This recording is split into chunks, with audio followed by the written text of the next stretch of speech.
Tony Brown.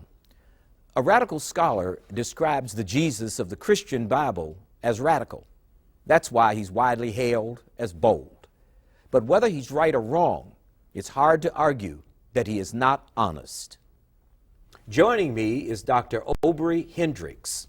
He is a professor of biblical interpretation at the New York Theological Seminary and author of The Politics of Jesus, rediscovering the true revolutionary nature of Jesus' teachings and how they have been corrupted.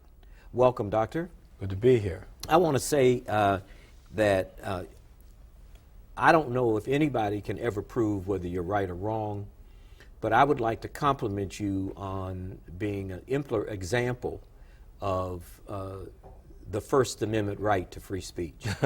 And I really support that First Amendment, because without it, we will have no democracy, we will have no order in the world if we ever let a system come about where people are unable to state what they believe.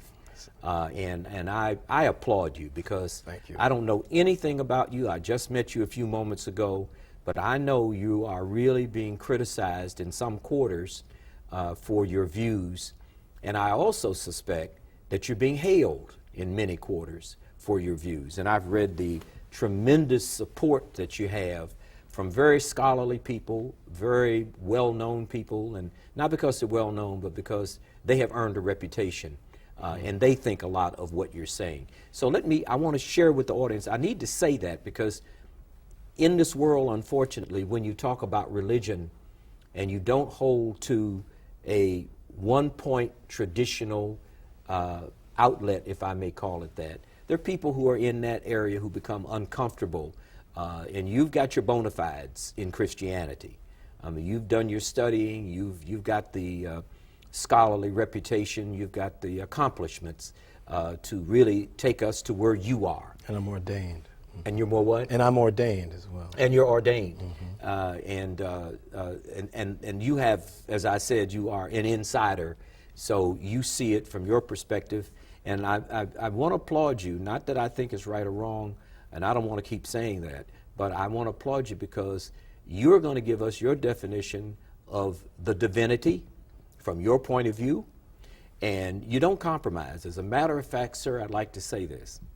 You are the first, and there may be some others, you are the first Christian writer I have ever seen who really tackled the issue and the history of Emperor Constantine of Rome.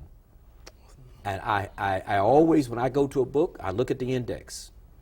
I look for Nicaea to see if the Council of Nicaea is covered. I don't think you did. No, I didn't. I look for Constantine to see if they know anything about the early years of the Roman State Church. Mm-hmm. I look for Eusebius, mm-hmm. who you did deal with. Mm-hmm. I look for Apollonius of Tyana, who you did not deal with. I look for a lot of things because I've been reading and so forth, studying. I see. But you came down a path that shows that you put a lot of thought into it. Now, instead of me telling people what you've done, let me ask you to tell people what you've done. The politics of Jesus. First thing that's going to scare some people to death is the word politics associated with Jesus.